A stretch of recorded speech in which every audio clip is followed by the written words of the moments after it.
Salve rapaziada, boa noite. Você que prestigia aí do outro lado, essa é a live Mandando a Letra. Uma live que a gente vai falar sobre grafite, pichação, arte urbana em geral.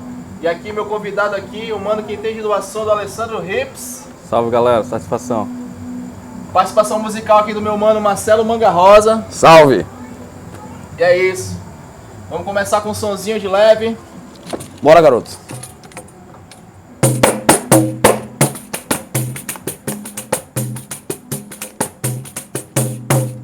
Agora eu sei que o amor que você prometeu não foi igual ao que você me deu. Era mentira o que você jurou, mas não faz mal. Eu aprendi que não se deve crer em tudo aquilo que alguém nos diz. No momento de prazer ou de amor, mas tudo bem. Eu sei que um dia vai e o outro vem. Você ainda há de encontrar alguém pra lhe fazer o que você me fez. E aí,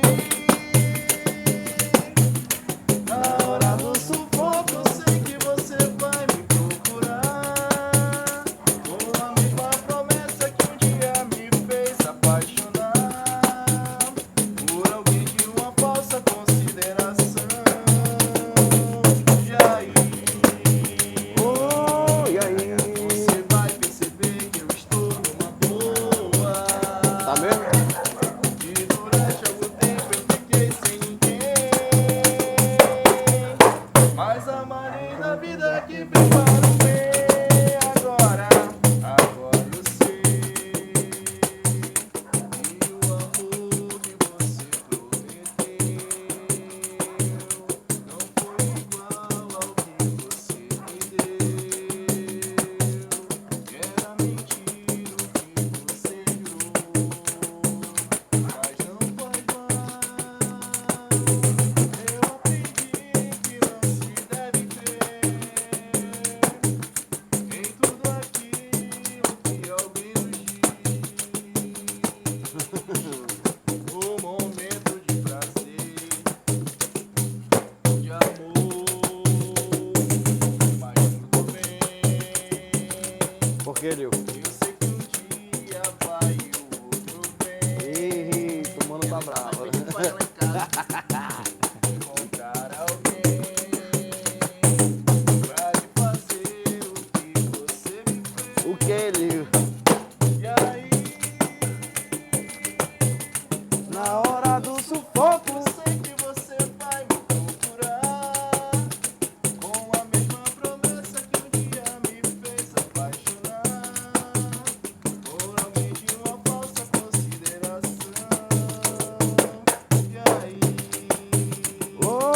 E aí, você vai perceber que eu estou numa boa.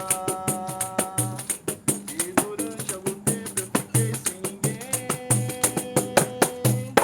mas a Maria da vida que vem para o bem. Aê!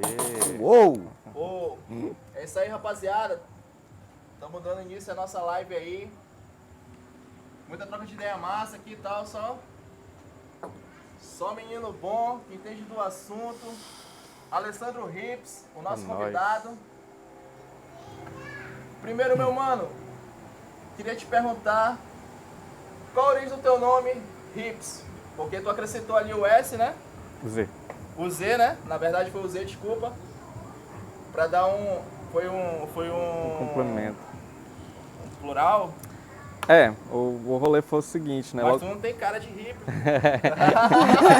Exatamente aí que tá o rolê. No início ali da minha trajetória de grafite, né? Que foi na escola, na adolescência ali com o Clark, né? O Clark foi o meu grande motivador, incentivador ali no início do grafite, né? Foi o meu mentor, pode-se falar assim, né? E ali, nessa coisa de tanto, eu já desenhava e tal, e ele, pô, cara, vamos fazer grafite e tal, e eu meio relutante e tal, sobre o assunto, até porque eu não conhecia, né, de fato, né, não entendia o movimento e tal. E ele sempre chegava com as coisas, me mostrando foto e tal, né. E eu comecei a reparar muito na cidade, quando eu via as coisas, as fotos que ele me mostrava, quando eu andava na cidade eu via, né, eu falei, essa pintura, né, é daquele meu colega lá de sala e tal. Mas muito sem entender ainda qual era aquela ideia, qual era aquele rolê, né. E até que um dia numa banca, eu encontrei uma revista da Almanac, aí eu vi, né, grafite, né, eu falei, cara, isso é o mesmo rolê que meu brother faz e tal, eu vou comprar essa revista. Eu vi, na época era 10 conto, só que estudante, há 20 anos atrás, né, o negócio era ralado. Aí eu 10 peguei, conto era 10 conto. 10 conto era 10 conto. Porra, e hoje Aí... ainda também tá fazendo sua falta, É viu? verdade. Aí peguei e juntei uma graninha ali, aquele trocadinho, aqueles 50 centavos que gastava ali na merenda da escola, comecei a guardar, eu sei que eu juntei 10 conto e comprei a revista. Quando fui ler a revista, aí que eu vim entender o que era um movimento, né, que era uma coisa mundial, era um movimento artístico mundial, e fui pesquisar a fundo, né, o grafite e o hip hop. Aí que eu vim entender que o grafite fazia parte do movimento hip hop, né, que era uma coisa mundial. E aí eu fiquei encantado com aquilo. Eu cheguei no outro dia na escola e falei, Clark, eu quero fazer grafite. E ele falou, beleza, a primeira coisa que tem que fazer é escolher um vulgo, um apelido pra ti. Aí eu falei, agora ferrou e tal. Qual vai ser o apelido? Na época eu usava muita pulseira, aquelas pulseirinhas de miçanga, as pulseirinhas de hippie. E algumas pessoas na escola, assim, meio que na zoeira e tal, né? Ah, parece um hippie pelas pulseiras e tal, né? E aí, só que quando eu fui olhar a palavra hippie, ela era muito grande, né? Ela era muito grande, eu falei, pô, não fica legal. Aí eu vi a palavra de hip hop, né? Hip, de hip hop, né? Aí eu falei, pô, vou fazer hip com H-I-P-Z, né? De hip hop. E foi aí que eu comecei a jogar hip, né? E era só hip no início mesmo, não tinha um Z. Só que um pouco mais na frente eu entrei para um coletivo de grafite chamado Febre Urbana, que todos os integrantes resolveram colocar o Z no final, para dar um diferencial, para todo mundo ali se conectar com a mesma ideia, né? E a partir disso eu coloquei o Z, e aí ficou Hips. Mas assim, quem me conhece, geral que anda comigo, a galera me chama de hip pelo lado início mesmo, né? Uhum. A galera mais atual que me chama de hips por conta essa coisa mais atual, né? Então é mais ou menos por isso aí o rolê o hip que não é hip. O hip que não vende pulseira. O hip que não vende pulseira, mas que não vende é arte. hippie. É. Mas aí, tipo, qual foi o momento assim que tu decidiu pegar um spray, apertar, experimentar e ele te impactou de alguma forma aí? Cara, assim, na adolescência é tudo naquela fase ali de adolescência, a grana, o trocado é bem escasso, né? Para quem vem de família pobre, da periferia, né? A gente sabe que às vezes a prioridade é colocar comida dentro de casa e fazer arte acaba sendo um luxo pra gente que vem que está na periferia, né? Principalmente... Pra família pobre não é nem um luxo, é um absurdo. É um absurdo, né? exatamente. Absurdo. Como é que você vai gastar dinheiro com tinta enquanto poderia estar gastando com comida, né? Enfim, né? E o Clark, a gente combinou no primeiro rolê, né? Ainda não tinha usado spray nenhuma vez, né? Tinha treinado muito em caderno e tal. E a primeira vez que eu fui pintar com um spray, eu senti tive um grande susto, né? Uma dificuldade muito grande, porque... E assim, a gente está falando de 20 anos atrás, a gente não está falando com lata especializada, própria para grafite, né? A gente está falando com um spray, um material que era feito para você fazer tudo, menos fazer grafite, entendeu? Então era bem complicado. Quando o primeiro traço que eu dei assim, escorreu tudo, foi aquela coisa assim.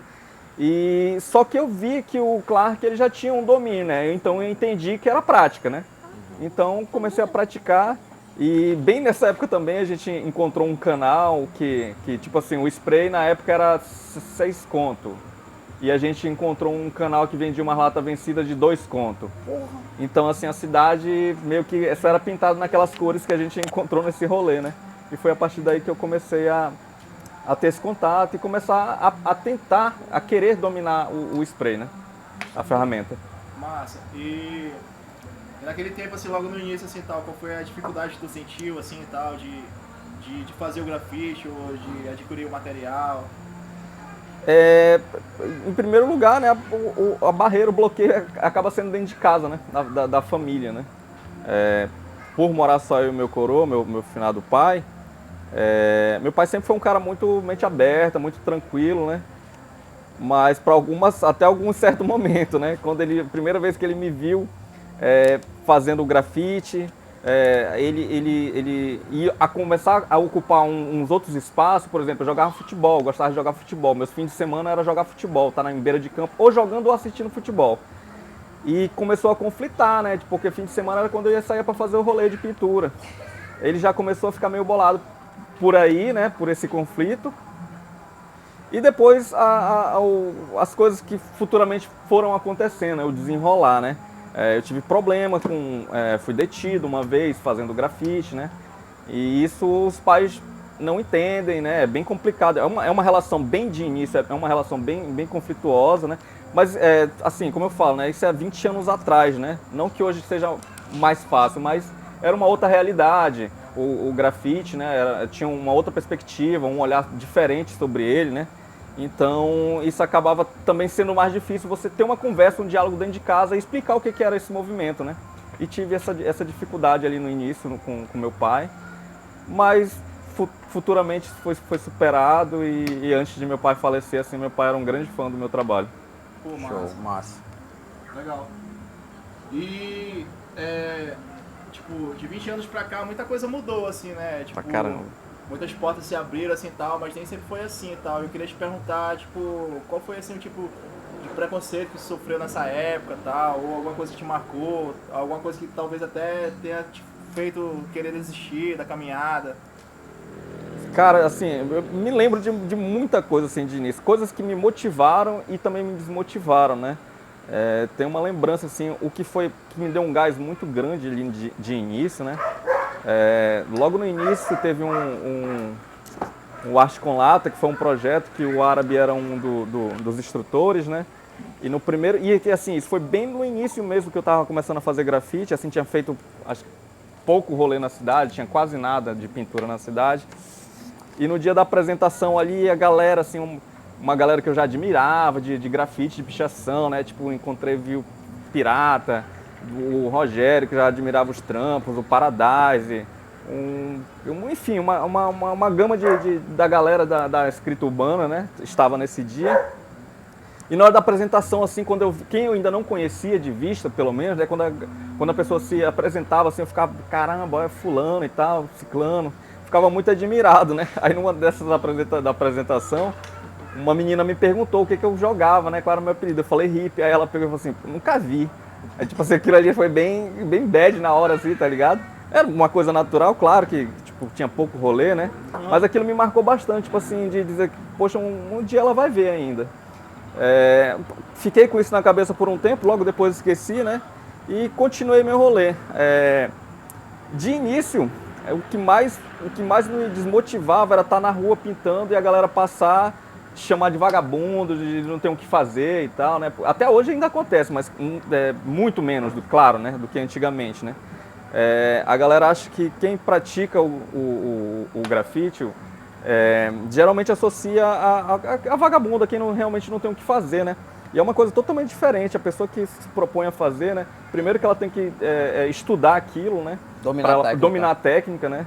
Isso, como qualquer outra coisa, no Brasil a gente tem essa cultura de não valorizar o trabalho das pessoas. Quando eu falo assim, o trabalho, assim, o estudo que ela teve para dominar aquilo, seja um carpinteiro, um pedreiro, alguém, né, que desenvolve aquela atividade, para fazer aquilo, a pessoa ela requer um estudo, um conhecimento para fazer aquilo, né?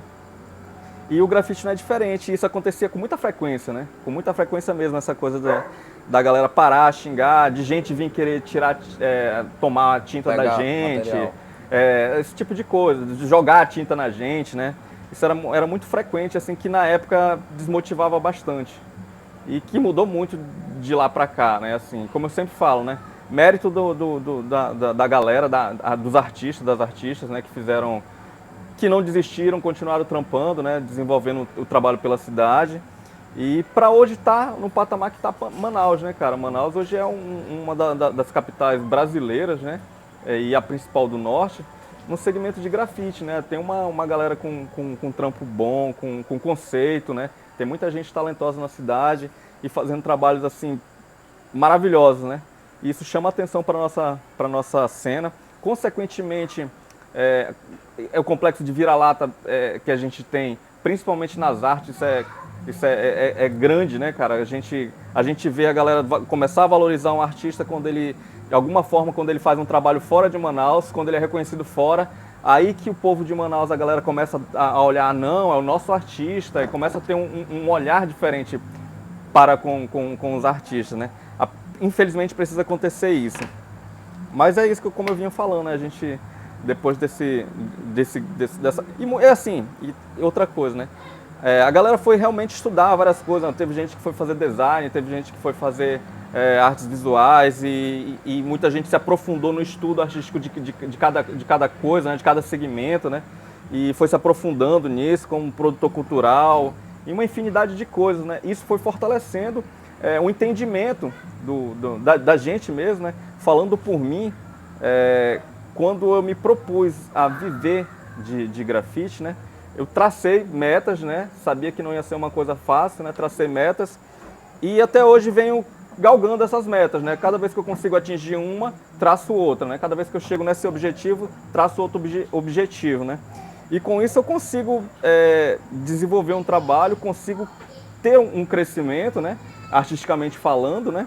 E tecnicamente também procuro isso. E a gente vai seguindo aí essa Manaus louca de todo dia. Massa, da hora. Estamos aqui com o Alessandro Rips. E aí, Rips, dessa caminhada aí do underground até o artístico, né? Falar um pouco mais do underground lá, tá? Tipo, no meio do rolê, do underground, assim, a casa já caiu, já sujou, alguém já te pintou. Cara, eu tenho várias histórias. Quem nunca, né, cara? Quem nunca? Quando a gente está na rua, quando a gente está fazendo alguma atividade na rua, seja artística, seja da forma que for, quando a gente está intervindo na cidade, no espaço público, a gente está sujeito a tudo, né? E tá fazendo grafite ou pichação não é diferente, né? Por mais que a galera coloque o grafite como o artístico, legal, mas só pelo fato de a gente estar na rua pintando, principalmente de costa para a rua, a gente está sujeito a tudo. Quem compreende aquele movimento e quem não compreende, né? Então lá no início passei sim, tive vários perrengues, né? A galera, tipo, às vezes tem gente que não me conhece desses anos atrás, né? Não entende que antes de eu chegar aonde estou aqui agora, eu tive uma caminhada, com certeza, né? Tipo, eu tenho 20 anos de rolê, né? Vou fazer 21 anos agora. Eu tenho 20 anos de rolê. E disso eu passei por todos os momentos de quem entra num grafite, né? Eu passei por todos esses momentos e foram momentos de aprendizados, né? Que me trouxeram até aqui, né? E eu tive um rolê que eu fui pintar uma caixa d'água no Canaranas, né? Tipo, uma das primeiras caixas d'água a rolar bomba e tal, nessa época, né? E quando a gente estava ali começando a pintar, assim, caiu um dilúvio momentâneo, assim, daquele que tu tá em cima de uma caixa d'água. Manaus, né? Tipo, o céu tá lindo, maravilhoso. Do nada. Pô, um torozão daqueles, né? E assim, é uma coisa você pegar um temporal aqui embaixo e outra coisa você pegar um temporal em cima de uma caixa d'água, tipo... 20 metros. 20 metros de altura, né? É um rolê. Já tive rolê também de ser pintado também, né? Tive rolê de estar fazendo uma pintura, inclusive estava com o Clark, né? Nesse dia. E foi logo quando a gente se conheceu, aliás, um dos primeiros rolês também, né? A gente saiu para pintar e, tipo, na época eu tinha 15 e o Clark também mais ou menos essa idade, a gente é praticamente da mesma idade. E como é que a gente... menino fazendo meninice, né, mentindo pros pais, né, para fazer esse rolê, né? Não aconselho ninguém a fazer isso, viu, gente? Mas enfim, a verdade tem que ser dita, né? Vocês fazem também. Não precisa ficar explanando por aí. Vocês fazem também, vocês. Aí a gente estudava junto, eu e o Clark. A gente foi na casa dele, falou para a mãe dele que ele ia lá para minha casa para fazer um trabalho que a gente tinha que entregar no outro dia, um trabalho muito grande. Vocês estudavam junto? E a gente estudava junto, na mesma sala. Aí eu liguei pro meu pai e falei, pai, eu vou pra casa do Janderson, que o Janderson é o Clark, né? Vou pra casa do Janderson fazer o trabalho que a gente tem que fazer um trabalho para entregar amanhã. Beleza, né? Eu menti pro meu pai, ele mentiu pra mãe dele, né? Tranquilo, né? Um dizendo que ia pra casa do outro, né? Só que a gente saiu para pintar. E nesse rolê que a gente sai para pintar, Era na época dos guardinhas do apito e tal, né? Aqueles guardinhas que ficavam de bicicleta apitando e tal. E a gente, no meio do rolê, a gente parou para fazer a pintura e tal. E o guardinha apareceu e segurou o Clark. Quando ele segurou o Clark, aí eu meio que corri, aí um outro veio e me segurou também, né? Aí mandou a gente sentar e tal. Quando a gente sentou, ele falou assim, a gente vai pintar vocês. Quando ele falou assim, puta que pariu. E eu tava todo de branco, tá ligado? Tava de calça, tava parecendo um pai de santo, assim, uma calça branca, um tênis branco. Parecia que eu tinha acabado de sair do terreiro, de boa e tal. Aí peguei, e era o tempo daquela farda branca, tá ligado? Lembra da farda branca que tinha a letrinha do cidadão aqui? Aquele azinho. Aquele azinho? É, pois é. Aí então, aí é todo de branco, enfim. Aí quando ele falou assim, caramba, já pensando no meu coroa, né? Como é que eu vou chegar pintado em casa, né? Explicar, né? Quando ele falou isso, eu peguei, mano, é perna pra quem te quer. Ele mandou a gente sentar, quando a gente sentou, eu corri. Eu e o Clark, a gente correu, só que de novo um segurou o Clark, né? Aí o Clark falou assim, mano, por favor, volta e tal, não sei o que. O cara, se tu não voltar, a gente vai levar ele preso e tal, né? Só que na hora eu tive que... Se compadecer. Não, eu tive que ir, Correr? cara. Eu tive que partir, cara. Eu tive que partir, mano. Deixei meu irmão ali no... Clark, isso aqui entregando aqui, ó, te abandonou. A gente já se entendeu depois disso. Já foi perdoado, né? Por chegar sem falar. Já fui perdoado e tal. E assim, isso foi um dos primeiros, um início do problema e tal, né? Eu ter abandonado ele. Ele ficou, os caras deram um banho de tinta nele. Nossa. Um banho de tinta nele. E chamaram a polícia. Ele pegou, foi detido. Aí lá a polícia, que na época ele era menor, né? Foi pra Dagmar. Aí de lá ele liga pra mãe dele. Aliás, o pessoal avisa a mãe dele. Aí ela, mas como? Ele não tava pra casa da Alessandra fazendo trabalho? Aí ela pega e liga pro meu pai. Só que eu não fui pra casa, porque tipo, era de madrugada e eu não ia chegar, né? Eu peguei e fui pra casa de um amigo que lá próximo onde a gente tava. Um amigo também que é do grafite. Aquele que quando uma mentira é feita, na hora que ela é descoberta, ela sai caindo assim, né? Aí peguei, tá, quando eu cheguei em casa de manhã, meu pai já sabia de tudo. E assim, meu pai sempre foi muito de conversar comigo, né? Me deu um bom do esculacho, né? Um bom aquele sermãozão pesado mesmo, assim, que tu passa assim, uns 3 dias com a consciência pesada, né? A orelha doendo. Aí o Clark chega na Dagmar e ele começa, e jogaram as tintas lá pra dentro da cela com ele. Égua. Ele pegou a tinta e pintou a cela todinha. Fez uns desenhos lá dentro. A delegada pirou com ele e falou pra mãe dele que só ia liberar ele se pintasse a cela. Aí lá vai a mãe dele ligar pro meu pai pedindo grana pra inteirar, pra comprar a tinta. Enfim, eu sei que deu um rolo doido, pintaram. No outro dia o Clark, aliás, 2 dias depois o Clark volta pra aula, né? Aí com o tênis branco dele também, assim, já tinha lavado, mas ainda tava meio azul, assim, da tinta que a gente tava usando. Sobrevivemos. Caralho. Hoje o Clark é um grande irmão, um artista, casou, foi morar pra França, tá em outro... Já me perdoou, tá vindo no fim do ano aí, a gente vai pra Alté, dá uma descontraída, e é isso, vida que segue. Massa. É isso aí, rapaziada. Estamos aqui levando um papo descontraído sobre arte urbana, grafite, pichação com o Alessandro Rips. Meu mano Marcelo Manga Rosa aqui também. Conhece. Na contenção aqui, musical. E a gente vai fazer mais uma. Vamos lá. Já, meu filho?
aí, salve todo mundo aí Salve a que tá nas malandragem. ruas, que tá produzindo arte, tá trocando ideia. Tem uma diferença muito grande entre o malandro E o vagabundo. vagabundo, hein? Não vai se esquecer disso. É. E se você está andando na rua aí, respeite a malandragem também. Vamos voltar aqui ao assunto, a nossa entrevista aqui com o Alessandro Rips, o nosso convidado aqui. Voltando, Rips, eu queria te perguntar, quando foi assim que tu saiu do underground assim para um lance mais artístico, tu pensou, não, tipo, eu não quero tipo tá pintando na rua por um hobby, eu quero fazer disso a minha profissão, tal, eu quero viver dessa fita mesmo. Cara, primeiro que quando a gente é ensinado que a gente não pode viver e levar a arte como profissão, né? A gente é ensinado desde pequeno isso, né? E conseguir a gente tirar isso de dentro da gente mesmo já é muito difícil, né? Porque aquilo fica fixado ali na cabeça da gente, né? E desde o início, quando eu via pessoas vivendo de arte, né? Eu falei, cara, é um sonho de vida você conseguir trabalhar ali e fazer aquilo que você gosta, né, cara? Conseguir juntar as duas coisas, né? Ganhar dinheiro fazendo aquilo que você gosta, né?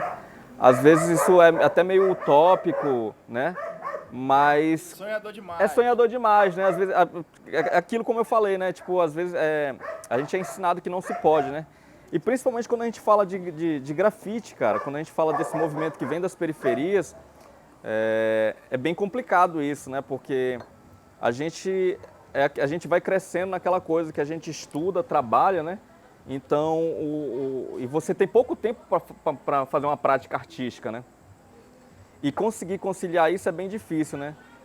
Desde o início eu tinha muita vontade de fazer isso, né? Mas não sabia como, né? Justamente por isso, né? Por ter que trabalhar, estudar, né? Isso era bem difícil.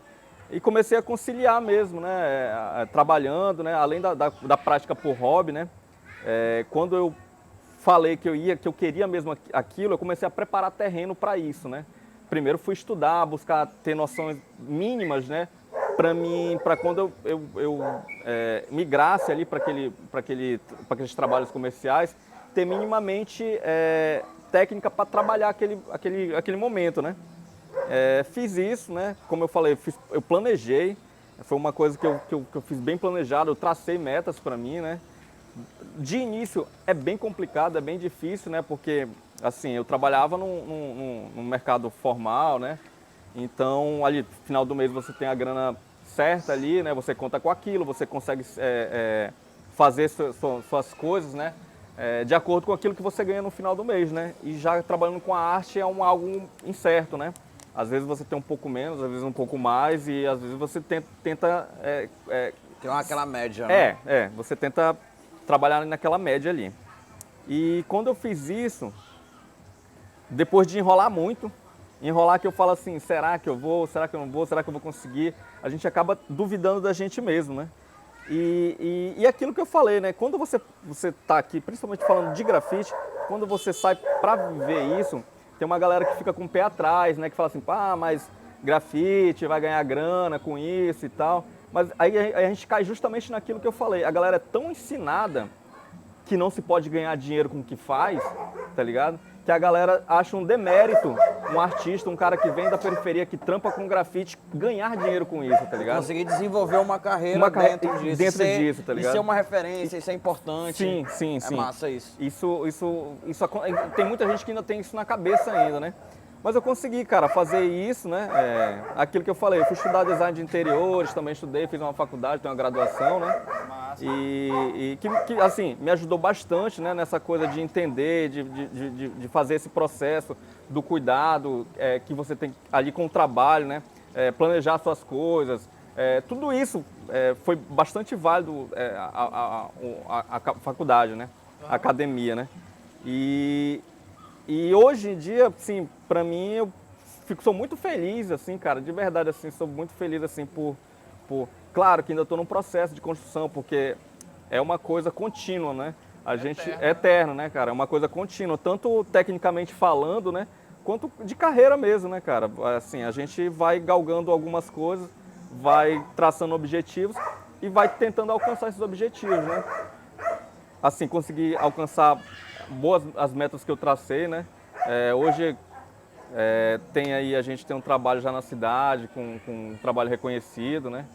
E assim, sou muito feliz, não só quando eu falo, não falo só por mim, né? Mas pela cena, assim, que eu acho que quando a cena cresce, ela traz consigo muita gente, entendeu?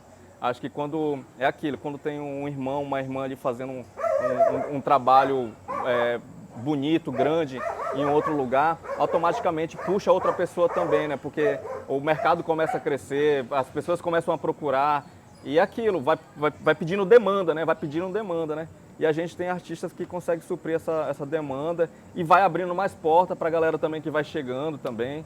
Isso é importante também. Massa. É isso aí, rapaziada. Esse aqui é o ateliê de arte urbana Bodosal, diretamente da periferia do Educandos. Aí tem um cachorro latindo ali, tem uma zumba, muita coisa acontecendo aqui, mas a gente está produzindo arte, tá ligado? E é isso que é importante. A arte tem que ser espetáculo na comunidade. E Rips, a gente vai entrar agora num assunto aqui, eu vou entrar no assunto contigo, que a gente passou por um momento de pandemia aí, né? Que a gente teve um bagulho doido mesmo, assim, principalmente para nós que moramos aqui no Amazonas, em Manaus, né? Que foi bem complicado isso, com relação a gente teve que... como é que eu posso dizer? A gente teve que reaprender a fazer muitas coisas, né, mano? E eu queria te perguntar, qual foi esse impacto da pandemia, assim, que trouxe na tua vida, no teu trabalho? Cara, o primeiro é essa coisa com a rua, né, cara? Porque, tipo, a rua... eu sou uma pessoa que vivo muito a rua, né? Quando eu falo muito a rua, é estar muito fora de casa, é estar circulando muito na cidade, né? Eu circulo bastante, eu vou... Então, eu circulo muito na cidade, a cidade em si é uma forma de comunicação, né? É uma forma de inspiração. Então esse foi o meu primeiro impacto, aquela coisa de você ter que se ficar recluso, né? Esse foi o meu primeiro impacto, que foi bem complicado ali de início, mas claro, entendendo a importância, né, de se fazer aquilo por conta de saúde, né? Mas esse foi meu primeiro impacto, né, de ter que ficar fora da rua, né? Como eu falei, a rua para mim ela é inspiração, gosto de estar na rua, gosto de estar no centro da cidade, acho que o centro de toda a cidade, cara, não a parte bela dos centros da cidade que eu me refiro, é a parte mais underground realmente da cidade. Se você quer conhecer qualquer cidade, é só você chegar num rolê de centro, mas não aquele rolê turístico, aquele rolê mesmo que a galera chama de submundo, né? Onde está o povo de verdade, tá ligado? Onde você encontra a galera que trabalha, como é que funciona as coisas, né? Então isso foi bem complicado para mim estar longe disso.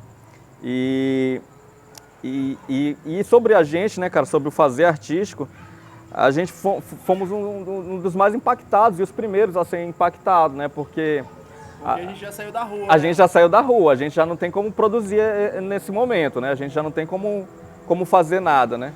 E a galera que trabalha de carteira assinada, por mais que seja difícil, né, também, mas ali ficou em casa recluso, mas continua com seus benefícios, com suas garantias, benefícios não, suas garantias, né?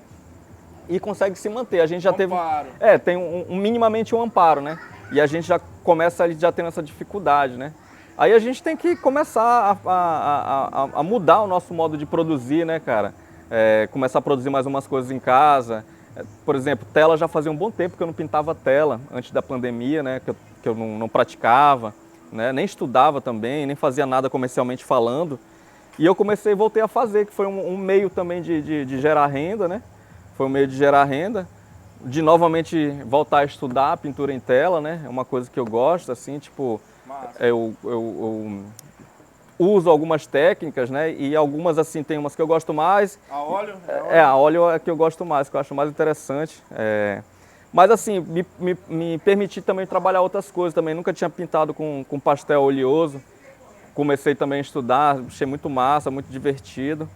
E essa foi a parte boa, né, de estar recluso em casa, né, de fazer algumas coisas que antes eu não fazia, né, mas comecei a fazer por necessidade mesmo, né. Mas foi isso, cara. Foi, assim, foi bem complicado ali. E pra cabeça também, né, cara? Acho que mexe muito com o psicológico da gente. A gente passar muito tempo recluso, né? Isso mexe bastante. Isso acaba também fazendo a gente trazer uma reflexão, né? Tanto para o momento que a gente vive, como também para a nossa arte, o que, é que a gente está fazendo, qual a importância de fazer, qual o significado. Acho que trouxe muito nessa pandemia para mim. Massa. E eu queria te perguntar qual a importância que o grafite tem para a sociedade? Cara, eu acho que acho que toda forma de expressão artística é importante. Seja em que meio onde ela está, em que nicho ela está, né? Em qualquer parte do mundo, acho que o mínimo movimento cultural ele modifica espaços, né? Se a gente pegar qualquer movimento que acontece num lugar mais distante daqui de Manaus, na parte mais ribeirinha, mais remota de Manaus, a gente vê que, por exemplo, vamos dar um exemplo como uma comunidade de que moram 10 famílias. Todo mundo acorda de manhã, a galera vai para a escola, né? Tem os pais vão trabalhar nas roças ali, vão pescar. E isso é cotidianamente falando. Ao fim de tarde, alguém vai buscar algum meio de lazer que une aquela galera, né? Vamos dizer assim, a galera vai assistir uma TV, vai ver um filme, tá ligado? Isso já tem um diferencial na cabeça da galera. Ou seja, né, qualquer movimento artístico, seja onde ele for, onde ele acontece, ele gera um impacto, né? E o grafite, ele faz isso principalmente nas periferias, né, cara? Acho que, falando por mim e por conhecer bastante artista, a grande maioria dos artistas do grafite brasileiro são artistas que vieram da periferia, né? A periferia do buraco mesmo. Exatamente, não estou falando a periferia mediana não, tá entendendo? A periferia mais ali beirando os centros daquela parte rica não, estou falando periferia mesmo, né? A galera underground mesmo assim. E assim, é quase 100%, pode-se falar, é quase 100% dos artistas. Os artistas da geração de 90, dos anos 2000, é tudo isso. Hoje que a gente já vê, por essa coisa do grafite ele ter se expandido, né? Ele começa a atender, uma outra galera começa a praticar também, né? Tipo assim, a classe média, o que antes os pais não entendiam, não aceitavam, né? Por hoje ter essa aceitação, os pais já permitem e querem que os filhos pratiquem o grafite, né? Conheça, tenha contato, né? Hoje a gente vê, particularmente, eu faço bastante oficina, palestra, né? Escolas de Manaus, escolas particulares, que me procuram para dar palestra e oficina dentro dessas escolas. Coisa que há 20 anos atrás isso era muito difícil, né? Era muito difícil acontecer. Primeiro pela iniciativa dos próprios educadores e pela rejeição, que com certeza seria uma rejeição muito grande dos pais, né? Hoje em dia é diferente, hoje, como eu havia falando, né? Se alguém propõe uma atividade de grafite em uma escola, hoje assim, a aceitação quase que é unânime, né? Então o grafite ele tem esse poder de comunicação, como sempre digo, o grafite ele comunica muito bem. E é uma linguagem muito juvenil, né? Então grandes empresas trabalham com o grafite para fazer essa comunicação, né? Para poder chegar até os jovens. É uma comunicação muito direta, né? Então a gente vê cada vez mais o grafite acessando esse espaço. E como digo, o grafite ele é um movimento artístico novo, né, cara? Só tem 50 anos, né? E assim, é um movimento que ele vem se construindo, se moldando ainda, né? Não é um movimento que é pronto, encaixado, ó, tá aqui, é isso aqui que é. Movimento em construção. Em construção. Então a gente está vivendo essa construção, né? A gente está vivendo essa construção. O grafite daqui a alguns anos mais à frente, né? Ele já vai ter outra. Esse momento que a gente está passando foi um momento, uma passagem, e daqui a 10, 20 anos ele vai estar em outro momento também, né? E cada vez mais ganhando espaço, né? Porque ele vai se construindo. E isso acaba também trazendo uma maior aceitação da sociedade, né? Massa. Da hora. É isso aí, rapaziada. Essa aqui é a live mandando a letra. Estamos aqui com o meu mano aqui, Alessandro Rips, tá Tá ligado? quente. Aqui o papo é reto, aqui o papo não faz curva. Diretamente do ateliê de arte urbana Bodozal. As margens do rio aqui, ó. No braço de rio aqui no Educandos. Estamos também com o meu mano Marcelo Manga Rosa aqui no comando aqui musical. E a gente vai fazer mais uma. Mais uma? Mais uma. Aquela lá é? Aquela lá. Então só pra começar aqui, essa aqui, Só não vale chorar. quem... Não é pra chorar, mas quem quiser chorar também pode. Fique à vontade. Fique à vontade. Queria até aproveitar e dedicar essa música, que é muito importante. Acho que você também tem um pai, né, que já se foi. Sim. Eu também perdi o meu pai agora, em março, por conta de várias coisas que aconteceram, o que está acontecendo também, refletindo na nossa sociedade. A pandemia está aí, né, e conseguiu mexer em muitas famílias. Então que a gente consiga pegar e sentir essa saudade, mas também consiga entender para que a gente consiga desenvolver no futuro onde não tenhamos tantas pessoas que se foram como se foi na pandemia, né? Através de uma responsabilidade de governantes e uma série de outros fatores que é nosso papel aqui, né? Tá chegando a eleição aí, a gente também se fazer presente para poder transformar essa realidade. Com certeza. Vamos lá? Depois você argumenta.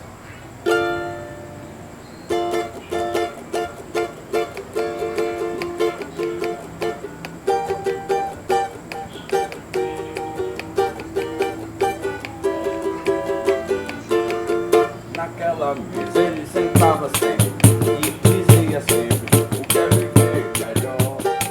Naquela mesa ele contava histórias que hoje na memória eu guardei de cor. Naquela mesa ele juntava gente e contava conflito que fez de manhã. E nos seus olhos era tanto brilho que mais que seu filho eu vivi seu fã. Eu não sabia que doía tanto. Uma mesa no canto, lançado no jardim. Se eu soubesse o quanto dói aqui, essa dor tão não doía assim. Agora resta uma mesa na sala, hoje ninguém mais fala do seu bandolim. Naquela mesa tá faltando ele, e a saudade dele tá doendo em mim. Naquela mesa tá faltando ele, e a saudade dele tá doendo em mim. Eu não sabia que doía tanto. Uma mesa no canto, uma casa e um jardim. Se eu soubesse quanto dói a vida, essa dor tão doída não doía assim. Agora resta uma mesa na sala e hoje ninguém mais fala do seu bandolim. Naquela mesa tá faltando ele, e a saudade dele tá doendo em mim. Naquela mesa tá faltando ele, e a saudade dele tá doendo em mim.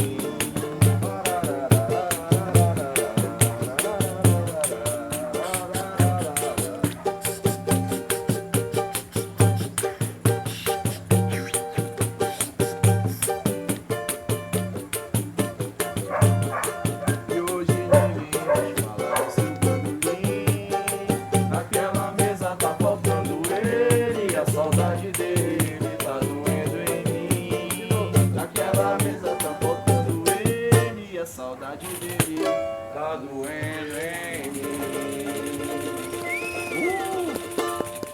Essa daí não tem como o cara não lembrar do pai, né, mano? Verdade. Eu também, Deus o tenha em bom lugar. Essa daí muita recordação boa. Agora a gente vai continuar aqui com as perguntas aqui com o Alessandro Rips. Agora a gente vai falar de uma questão um pouco talvez delicada. Eu acho que nem não. Eu acho que tudo que envolve o grafite, pichação, arte urbana, tá ali na rua produzindo, tá na rua produzindo já é uma questão delicada, porque as pessoas não entendem muito, né, mano? É uma surpresa, né? Uhum. Posso dizer assim e tal.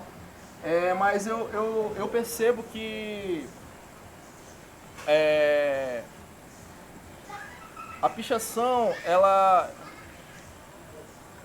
primeiro eu queria te perguntar se a pichação é uma forma de arte. Cara, a pichação é uma forma, é um movimento de expressão, né? que ela nasce ali nas periferias. Esse é o primeiro ponto para muita gente já começar a achar que não é arte, né? Porque é um movimento vindo das periferias, né? E como vinha falando, o grafite, a pichação, ela é o primeiro movimento artístico que está próximo da galera da periferia. O moleque, quando está com 10, 12 anos ali, uma forma de ele se expressar artisticamente, o que está mais perto é a pichação, é um pouco de tinta que está ali perto dele. Automaticamente, como eu falo para todo mundo, toda oficina que eu vou fazer, a primeira coisa que eu faço, se eu coloco um tubo de tinta, de spray, seja para pessoas, já dei oficina para idosos, para crianças, adolescentes, quando se coloca uma lata de spray e deixa assim, e fala assim, pode fazer o que você quiser com essa lata de spray. Primeira coisa que a pessoa vai fazer é pegar e escrever o nome dela. Isso é tipo assim, é automático, tá ligado? Isso é automático. Partindo dessa premissa, a gente entende que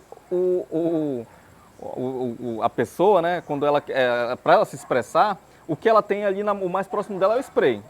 Então, o que ela vai começar a fazer é escrever o nome dela, automaticamente.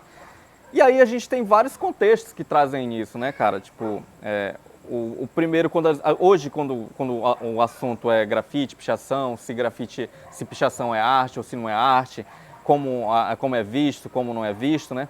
A gente vê muito esse debate sobre isso, né? A galera vendo por esse lado, né?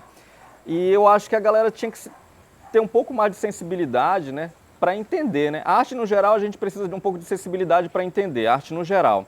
E quando a gente fala da pichação, é essa forma também, né? A galera tem que ter um pouco mais de um olhar mais até mais carinhoso, posso se falar, né? O cara, quando ele começa a fazer a pichação dele, ele está incomodado com algo e quer fazer aquilo que eu falei, escrever o nome dele. Ele quer aparecer, né? Entre aspas, né? Ele quer se mostrar, ele quer dizer que ele existe de alguma forma. Ele encontra ali na pichação, o que está mais próximo ali da periferia. O que ele começa a fazer é isso. Aí tem gente que fala assim, mas o cara ele poderia estar fazendo grafite, que eu acho que é arte, que é mais bonito, etc, né? Mas a pessoa não entende, como eu falei, esse contexto anterior que eu falei aqui, né? Ninguém, por exemplo, falando por mim, se você pegar meu primeiro trabalho que eu fiz com spray e pegar o que eu faço hoje, você vai ter uma diferença gritante, tá entendendo? Gritante. Porém, para mim chegar no que eu estou fazendo aqui hoje, eu tive que começar a fazer alguma coisa aqui atrás, entendeu? Então, como eu sempre falo para a galera, falando aqui de Manaus, né?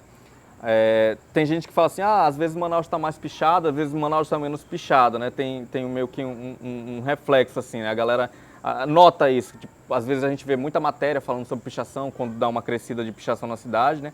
E isso às vezes diminui, a gente não vê matéria, não vê ninguém falando sobre o assunto, né? Isso acontece muito por conta disso, né?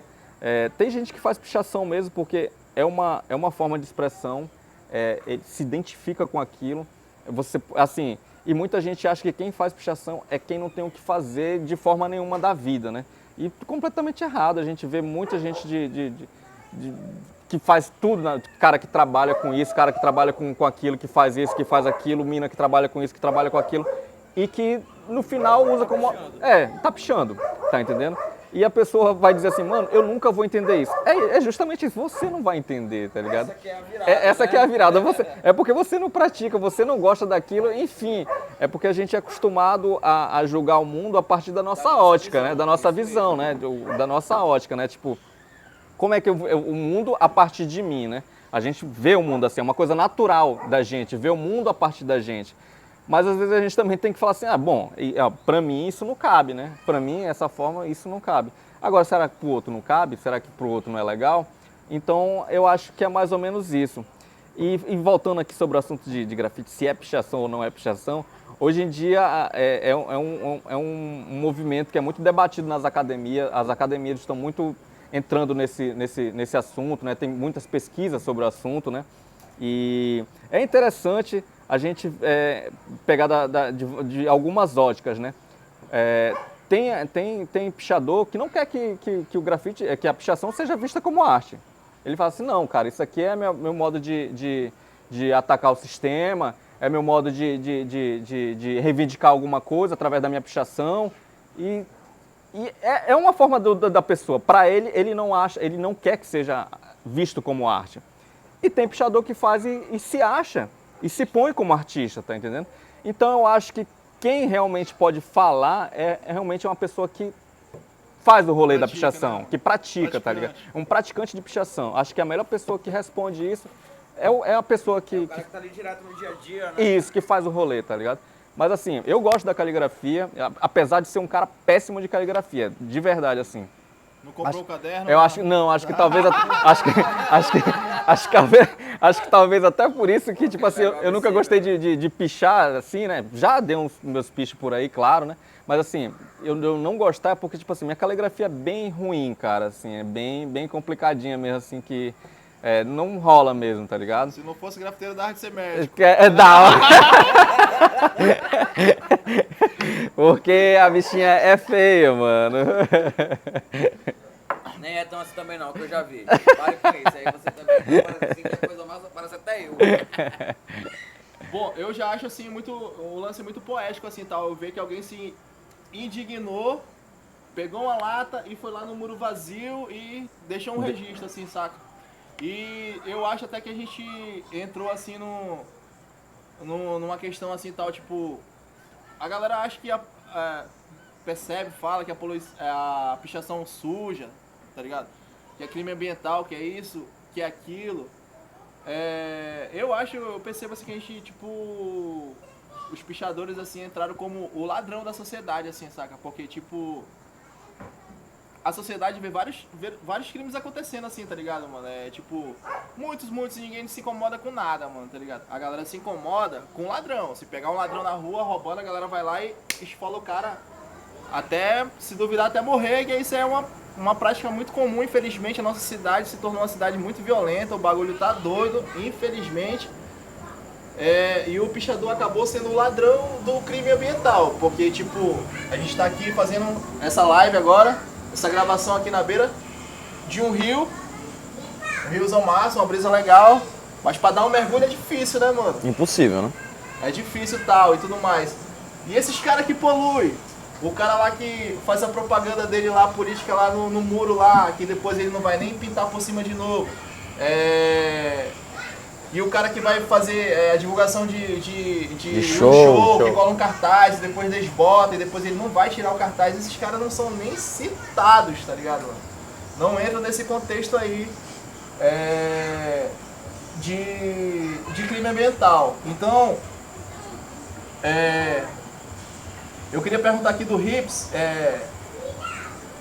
o que tu acha que de fato polui, mano? Cara, quando a gente fala de grafite, pichação, da escrita, da intervenção na cidade, é basicamente isso que tu falou, Leon. Quando a indignação que as pessoas têm, né? Por exemplo, se alguém passa e vê alguém pichando, ou fazendo o grafite, mas vamos falar de pichação mesmo. Se alguém passa e vê alguém pichando, provavelmente alguém vai querer parar, segurar essa pessoa, chamar a polícia ou até agredir mesmo, tá ligado? Ou até mesmo agredir. Mas se uma pessoa tá na rua jogando lixo, a galera passa assim e acha coisa natural, comum, tá entendendo? Porque... Lembrando que isso aqui é a Amazônia, hein, mano? Exatamente. Vocês estão na Amazônia fazendo isso. A galera passa e acha a coisa mais comum, natural do mundo, mano. Assim, a coisa que mais você vê naturalmente. A pessoa tá dentro do seu veículo ou dentro de um busão. A pessoa consome alguma coisa, uma água, um picolé, alguma coisa. A pessoa, ela pega, automaticamente joga pra fora do seu veículo ou do busão. Tá ligado? E trata isso como uma normalidade, né? Trata isso como uma normalidade. Como você falou, a pichação ela é inclusa, né, no artigo 163 e 165, né, que é crime ambiental.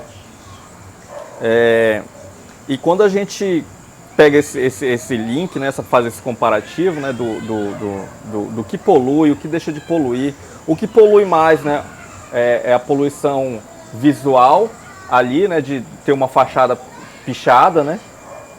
Ou justamente isso, por exemplo, o Tarumã, né, como eu sempre falo do Tarumã, os igarapés que cortam a cidade, né? Todos poluídos, todos poluídos. Todos. E assim, e quando vai chegando essa época agora de cheia, né? E chuvas na cidade, isso fica assim, O cara sente mais o impacto, né? sente mais o impacto, né? E cada vez mais a gente vê a cidade alagando, né? Em pontos que antigamente não alagava, né? É justamente por isso, cara. Acabam levando o foco para uma coisa, né? E esquecem de olhar a outra, né? Nesse comparativo, é trabalhado tanto na mente do povo, da população, algumas coisas, que a galera deixa de raciocinar e questionar outras, tá ligado? Tá, beleza, você quer questionar a pichação. Ok, faz o teu questionamento, né? Se você acha que merece, ok, faz o teu questionamento. Mas tu vai esquecer por isso tu vai passar a mão na cabeça do Tu quer falar outro, só né? disso aqui, Só disso aqui, mas o do outro aí tu outro, fica, não vi. Não vi. É meio que isso, é basicamente isso, né? Acontece muito, a gente vê isso diariamente na cidade, né? Então, se a gente... E outra coisa também, né? Quando a gente se fala de pichação e grafite, a gente tem que olhar justamente isso, né? Às vezes a gente está falando, porque tem uma lei que rege sobre isso, né? A gente querendo ou não, é o único movimento artístico que existe uma lei para dizer Que não pode. o que é e o que não é, tá ligado? Assim, no Brasil, Caralho. tudo que você tem artisticamente, a única coisa que tem uma lei para dizer se aquilo é arte ou não é arte é o grafite e a pichação. Fora isso, não tem mais nada. Caralho. Por exemplo, você não vai encontrar isso no teatro. Se fizer isso, é teatro. Se fizer isso aqui, não é teatro. Tá entendendo? É a Saquei. única coisa que você vai encontrar. Isso é só um exemplo, viu, gente? Então, isso é uma coisa que a se questionar o porquê, tá ligado? O porquê. A escrita, a pichação, por muito tempo, por exemplo, na ditadura, foi uma ferramenta de comunicação que a galera usava. Tá entendendo? Os movimentos estudantis. Os movimentos estudantis se comunicavam através de pichação, né? Faziam seus protestos através de comunicação. Então, talvez se a gente olhar, né, que quando o grafite pichação entra nesse contexto de criminalização, por quê? Aí, fazendo esse olhar, né, fazendo alguns recortes, né, olhando por outros ângulos, a gente consegue identificar o motivo disso ser criminalizado, né? Quando a gente pega historicamente falando, né, como eu falei, ele servia como uma ferramenta de comunicação, né, de alerta. Então, um pouco mais na frente, foi entendido que isso era um meio de comunicação, de alguma forma, e que usaram isso para censurar, né, boicotar. E é por isso, como falei, né, o único... E é muita onda porque a gente fala de crime ambiental, a gente está botando aqui hoje falando sobre a pichação, que é um crime ambiental, mas a gente muitas vezes passa esquecido, a própria sociedade esquece, que um tempo desse, uma barreira de uma empresa quebrou e destruiu todo um ecossistema, Sim. Matou famílias, entendeu? Então, a gente aqui falando sobre, porra, é um debate que tem que acontecer, é lógico, né?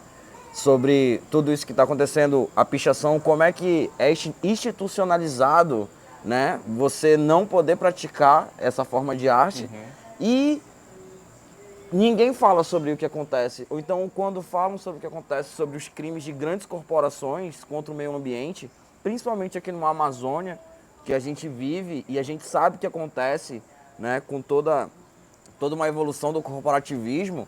Então, assim, é uma parada que, pelo menos pra mim, é um negócio, né? É relativizado, Porra, né? vagabundo fica puto porque tá pichado uma parede, mas não fica puto porque tá quente pra caralho. O rio não para de subir, alaga, tira famílias do seu leito. Sim. Mas vagabundo é quem picha. Sim. Porra, pelo amor de Deus, né, irmão? É complicado. Tu não fica irado com isso, não? Eu fico com ódio. Ri, a gente ri assim, mas é na maldade. Eu rio, mas o pescoço aqui já esquentou. Puxa, a orelha tá vermelha. Massa, mano. Da hora, então. E como é que tu vê a cena de picha aqui em Manaus? Cara, sempre foi uma cena bem ativa na cidade, né? É aquilo que, como eu falei anteriormente em uma das perguntas, ela tem os seus picos ali, né, de esquentar, dar uma diminuída, né? Isso vai muito com a geração também, né? Com a galera mais velha, a galera mais nova, isso vai intercalando, né? Isso vai intercalando. Por exemplo, quando a gente fala do início dos anos 2000, Manaus ela tinha um movimento de pichação bem mais forte, né? E ao passar do tempo, muita gente começou a migrar também, né? A praticar o grafite, né? Deixou também a pichação. E ela veio se alternando, como eu falei, né? Nascendo outras pessoas, uma crescente. Hoje tem a cena de pichação de Manaus é uma cena bem diferente, bem diferenciada, né? Que voltou a crescer novamente, né? Para alguns pode ser ruim, para outros não, né? Enfim, tá fazendo rapel, como eu falei, né? Depende Depende do ponto de vista, né? De quem está assistindo aí, como é que vai receber a mensagem. Mas, pois é, a galera trouxe uma outra pegada, né? Uma coisa que não acontecia na cena, uma novidade, né? Uma novidade que não tinha na pichação de Manaus, né? E assim, eu acho que trouxe um gás, né? Trouxe até uma galera que estava parada, né? Voltou também. E os meninos estão nervosos, estão com o dedo nervoso, estão riscando a cidade bem, né? Estão fazendo aí as intervenções e trazendo uma nova proposta, né? Aliás, renovando, né, cara? Trazendo um olhar diferente, um gás diferente, né? E eu vejo bem viva, bem ativa na cidade, né? Como eu falei, né? Principalmente agora nesses últimos anos, né? Uma galera nova aí que deu um gás e que tá fomentando, né? Tá continuando e abrindo um novo diálogo dentro da rapaziada que pratica, né? E tem os manos, tem as minas, tem uma galera aí que tá representando legal aí na cidade. Massa, da hora. Rapaziada, esse aqui foi o Mandando a Letra. A garoto. Papo reto, direto aqui com o Alessandro Rips. Muita ideia pra trocar. Se pudesse a gente passava até de manhã, mas a gente tem um cronograma, um projeto. Queria dar um salve pro meu mano Homero Lacerda aí que tá na direção aí. Nas imagens. Queria mandar um salve também pra Érica aqui que deu um suporte aqui pra nós aqui. No som. E a gente vai fazer mais um aí. Pra dar uma animada. Já, meu filho? Quando você falar, pai. É agora, mano. Vambora. Que é que nem caldo de cana, é feito na hora, mano.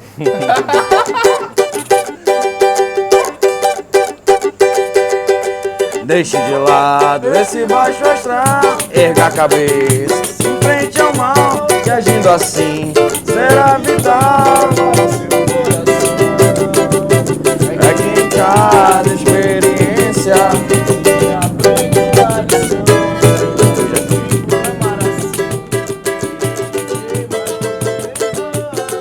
Pra quê?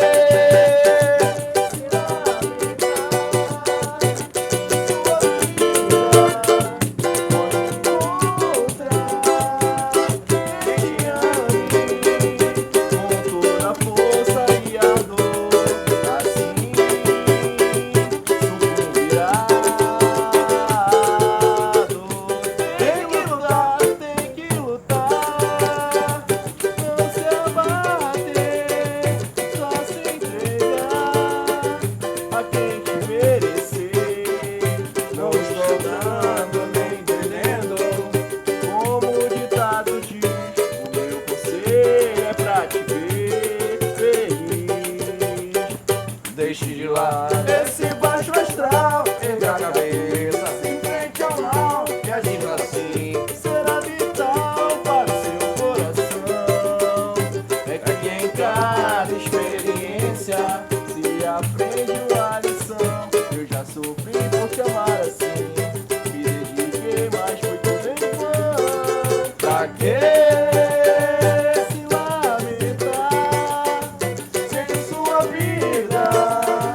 Pode encontrar quem te ame com toda a força e ardor, assim sucumbirá à dor.